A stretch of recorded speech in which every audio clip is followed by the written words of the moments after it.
One teenager killed. Carter's death was senseless, and the lives of everyone involved have now been changed. And now 3 15-year-olds charged with the crime. Raising a sensitive issue. Calgary's mayor proposes a new policy on flags at City Hall. And learning the business of art. Oh, I'm getting goosebumps because I love working with the students. They're so much fun. Students put their work on the open market. CTV Calgary, local breaking news with Ian White. Good afternoon. First-degree murder charges have been laid in the killing of Calgary teenagers Carter Spivak Villeneuve. And in a shocking development, the accused are just 15 years old, and police say they lured him to his death. Terry Fikowski is live in Abbeydale, where the teen was killed. So, Terry, how's the community reacting?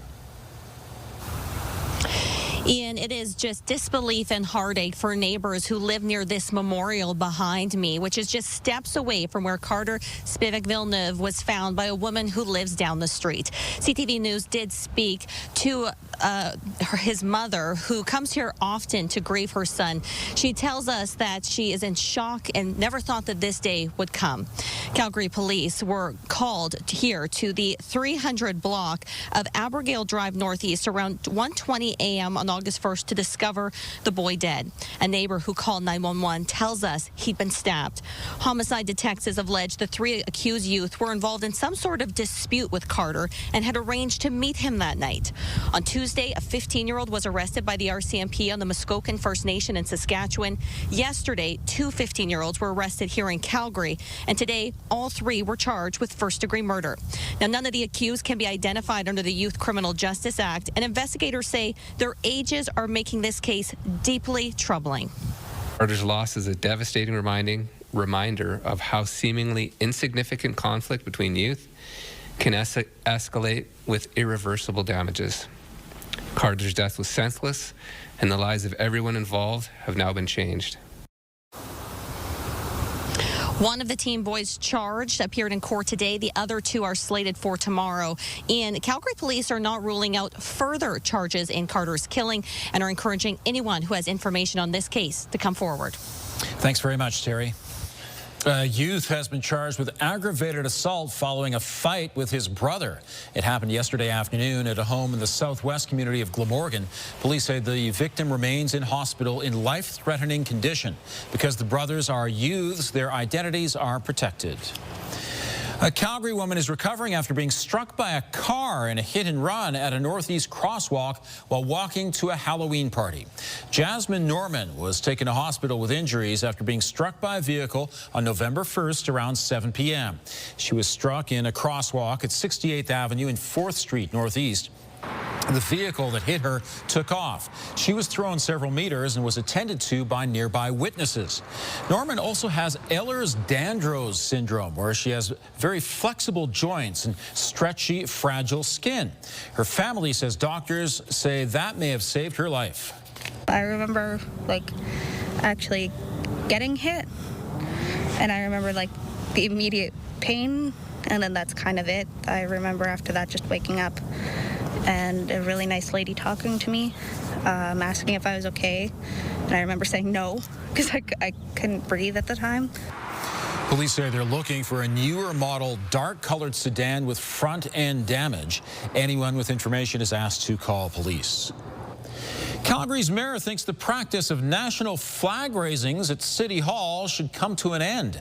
The city's current flag policy allows citizens to request the raising of national flags from countries officially recognized by Canada. Jeremy Farkas says in the past few days, Calgarians from many communities have raised concerns about the practice. He says the flag raisings are now creating division, and City Hall must be a place that brings people together. Next week, the mayor plans to introduce a motion to end national flag raisings. A motion to repeal blanket rezoning will be presented at an executive committee meeting on Monday. It's signed by the mayor along with 6 councillors. Monday's meeting is the first step. It could then go to council in December. If it passes, administration will have until mid-February to prepare an amended land use bylaw. The cost to meet basic needs and maintain a modest living has jumped again in Calgary. A new report shows Calgary's living wage is now $26.50 an hour, up about $2 from last year.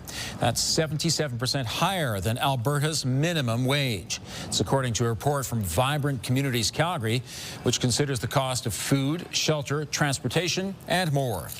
And for Calgarians, that can mean an extra $400 per week in the pockets of low-income Calgarians. So earning a living wage can really mean the difference between living and just getting by and living well. Jasper and Airdrie are the two municipalities to have a higher living wage than Calgary, mostly due to housing costs in those communities. 15 of the 21 cities and towns tracked in Alberta saw the living wage increase this year. Soccer players in Calgary have a new place to play, and the group behind it says it will be a game changer. The Calgary Villains Soccer Dome in the southeast was inflated this morning. The facility will include one full-size 11 versus 11 pitch and 5 smaller pitches. Soccer officials say the space is badly needed, and other teams will be able to use it too. We'll offer it to clubs to train in. We'll offer it for Calgary Minor Soccer, Calgary Women's, Calgary United, the men's program, to just have facilities year-round. We need it. We're in winter 6 months, 7 months out of the year. And also on top of the smoke and the rain, we can go inside and have a good surface every day. Campbell says the organization first started planning for the Dome 5.5 years ago. Two well-known grizzly bears seem to have put their old rivalry on hold as they prepare for winter. Photographer Jason Lee Bantle spotted the Boss and Split Lip within kilometers of each other, eating berries along the railway tracks. The two bears have often fought for dominance, but the Boss is older and has always come out on top. The railway tracks also provide another easy food source, with about 110 tons of grain spilled each year in Banff and Yoho National Parks. But it's also dangerous, with dozens of trains passing through each day. At least 3 grizzlies were killed on the tracks in the past 6 months. Well, I mentioned those bears getting ready for winter. It's been a long runway toward winter this time around. Yeah. You'd think it'd be kind of here by now. We've had lots of time to bulk up, just like those bears, with the Halloween, the Thanksgiving, all the candy, all the sweets. And we're going to get a little taste, just a taste, a one-day thing of some wintry weather again. Winds have been close to 50 kilometers per hour, or at least those mid-40s today in the city. So it has been a windy day, as you know, but that's what got us up to 16 degrees today. Hey, for November 13th, that's quite toasty. We're now down to 15. We had a good amount of cloud cover today. Tomorrow will be a very different story, so I want to make sure you're prepared. With the wind chill in the morning, tomorrow it will feel more like -6. So a cold start to the day, much different than the morning we had this morning. We also have the potential for flurries overnight tonight in through tomorrow morning. That may reduce visibility in some spots, make some spots a little slick as well. We're not looking at huge amounts, but there's the possibility of some flurries. And then by the afternoon, the sun comes out, but just a high of 3. That's your 24-hour forecast, brought to you by 5th Avenue Volkswagen, where you can win your ride. See dealer for details or visit 5thavvw.com. Thanks, Danielle. People in Calgary have voted multiple times over the years about fluoride in our water supply. Still to come, why fluoride will be an issue at the UCP's upcoming annual general meeting. And sometimes words don't come easily. The study that examines our speech as a gauge of mental sharpness.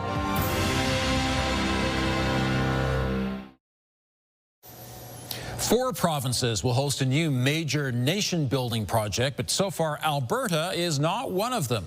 And the pipeline pitched by the government hasn't been approved. Premier Danielle Smith told reporters this afternoon the province is still optimistic. The line to the coast she's been pushing is still in discussion with Ottawa. And while it wasn't greenlit today, Smith is happy with the conversations underway.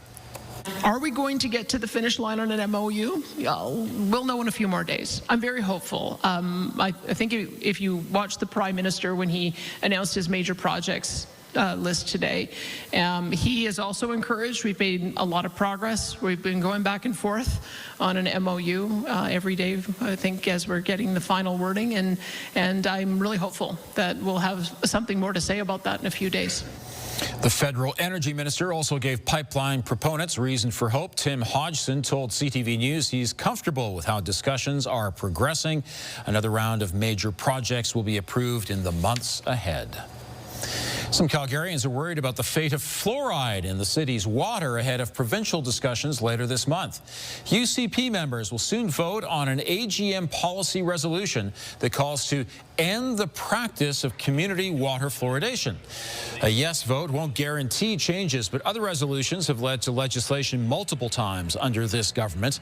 Medical experts and pro-fluoride groups are already concerned. They point out fluoride reduces cavities, strengthens enamel, and cuts down related hospitalizations. The fact that it's efficacious is not contestable, and indeed we in Calgary contributed significantly to the data on the harms of removing fluoridation. Researchers at the University of Calgary showed conclusively that if you take it away, you harm children as well as everyone else. After more than a decade without it, Calgarians voted to reintroduce fluoride in the water system in 2021. 62% of ballots cast were in favor of the idea. The MLA for Airdrie East is accusing the constituent who launched a recall petition against her of abusing his job as a school principal. Angela Pitt has not submitted a member statement for the recall petition. Instead, she's issued an open letter. Pitt accuses Derek Keenan as being motivated by the government's handling of the teacher strike. Keenan says it's not the teacher's dispute he takes issue with. It's Pitt's lack of communication with constituents. He says he hasn't been advertising his role as principal to avoid the political nature it would imply. Well, Danielle, a fair amount of wind today, and that may have annoyed some people, but you have to admit it brought warm weather into town. It did, yeah. What's kind of your favorite thing? Do you want the warm and windy, or do you want the cool and snowy? I'll take warm and windy just about any day. It's all in the forecast this week, you know. It's fall. We get a little bit of everything. That's the huge. Okay, here's your Skywatch weather camera. We have a good amount of cloud cover out there right now. We've had those winds predominantly out of the west and southwest today, and it's been very gusty in some communities, and that certainly bumped up the temperatures. This has been the corner, of course, where we have seen the warmest temperatures, where we got into the 20s. Brooks, Lethbridge, Milk River, Medicine Hat, Drumheller today, now starting to cool down already, but still at 18 in the Medicine Hat area. 14 in Calgary. We got to 16 earlier today. Not bad for November 13th, that's for sure. This came with very windy conditions, especially Pincher Creek area. 93 kilometers per hour is the maximum gust today, 80 in Lethbridge, and close to 70 in Medicine Hat. Brooks over to Calgary, Drumheller, we're in those 40s. We'll still be a little windy tomorrow, around 40 to 60 kilometers per hour in all of southern Alberta, but not as extreme as what we had, especially in the far south for today. There is still a wind warning in place. We'll talk more about that in just a second.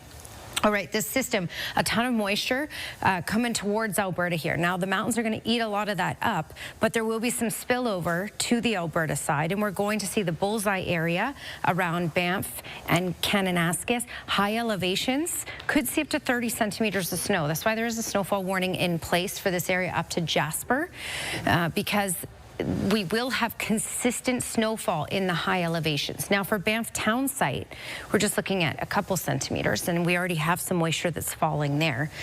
Pincher Creek, Crowsnest Pass, we do have Fort Macleod area, Waterton Lakes National Park, still the wind warning in place. 100 kilometer per hour gusts possible for the next hour or two, and then things start to really calm down.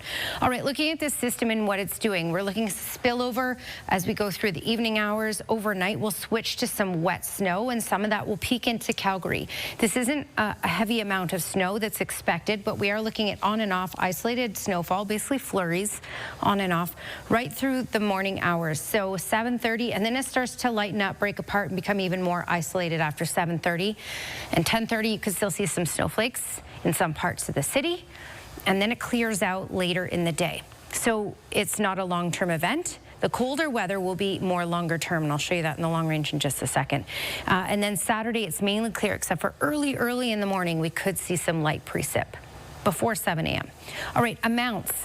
1 centimeter is possible in Lethbridge, 1 centimeter possible in Calgary. High elevations, Golden over to high elevations around Banff could see up to 30 centimeters of snow. Highway 93, parts of Highway 93, but Banff town site looking at a couple centimeters. Cochrane, a couple centimeters as well, and in through Kananaskis. The timeline on that is tonight through tomorrow. Check out the temperature here, 3 degrees for tomorrow. Again, the sun will peak out later in the day, and then we'll have sunshine for much of the day on Saturday. Saturday, we'll get some warm air back in, 10 degrees, and then we start our decline. And this will be a longer-term cool down, as you can see here, because by Monday, 6 degrees at the freezing mark for Tuesday, and we'll barely get over freezing for much of next week.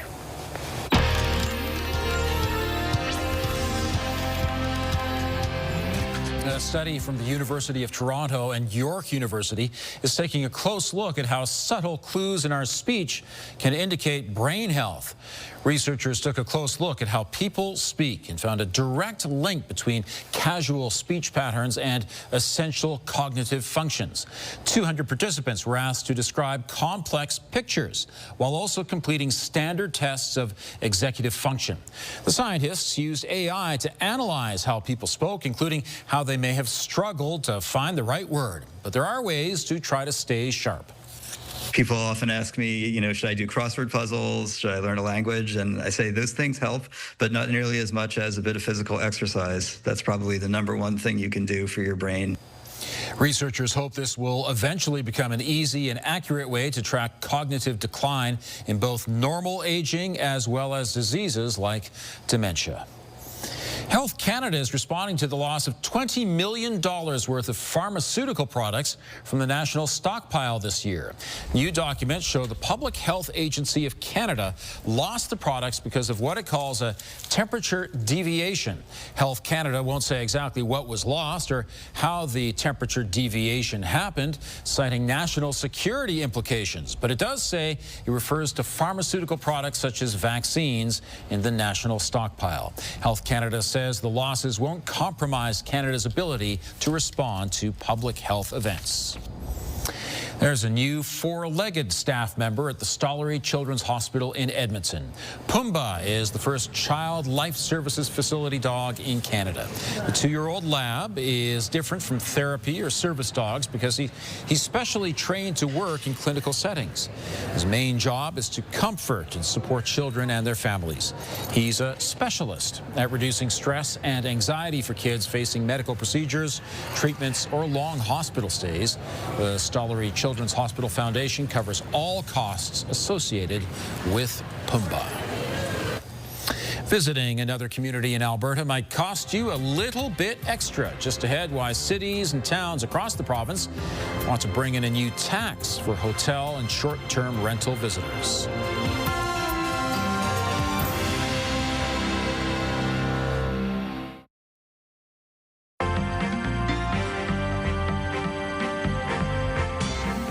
People staying in Alberta communities could see an added tax to their hotel rooms or short-term rentals.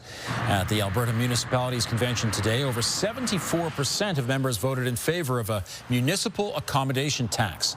It would apply to guests staying in hotel rooms or Airbnbs. The city of Airdrie brought forward the resolution and says the tax in their community would be between 3% and 4%. It estimates that would bring in $1 million, which would go toward funding infrastructure impacted by tourism and marketing to help bring people to the area.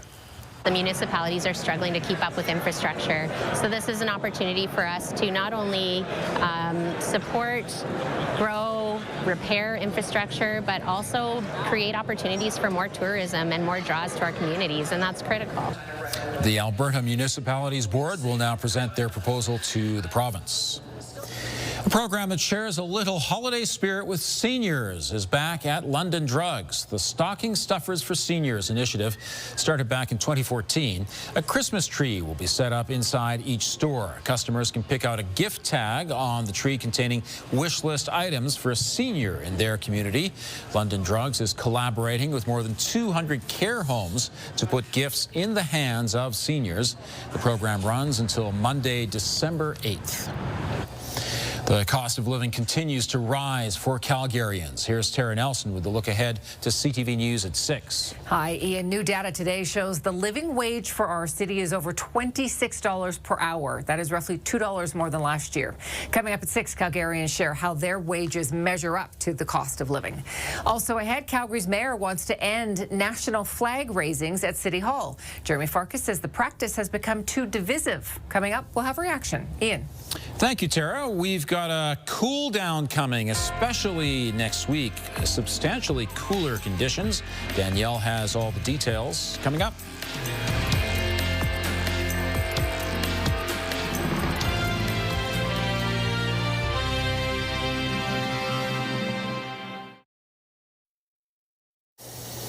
Marmot Basin in Jasper is postponing its opening day. The ski hill was originally hoping to open tomorrow, but warmer temperatures delayed its snowmaking operations. Marmot Basin is aiming to have its opening day sometime next week. Of course, they could do in Banff and Jasper with more real snow. It's coming. And there's the possibility of it, right? The snowfall warning in place. So there's snow on the way. Enough snow. We'll have to wait and see, but there's a good bout of it tonight and tomorrow. Okay. Not for Calgary. Calgary, we're going to see a little bit of it, though. 16 degrees was our high today. Check out the record for this day, 18.9 set back in 1933. We're fairly close enough to that anyway, so we had quite a toasty day. That did come with some strong wind gusts at times. 3 degrees is our high for tomorrow. Good chance of some early morning flurries and then clearing out in the afternoon.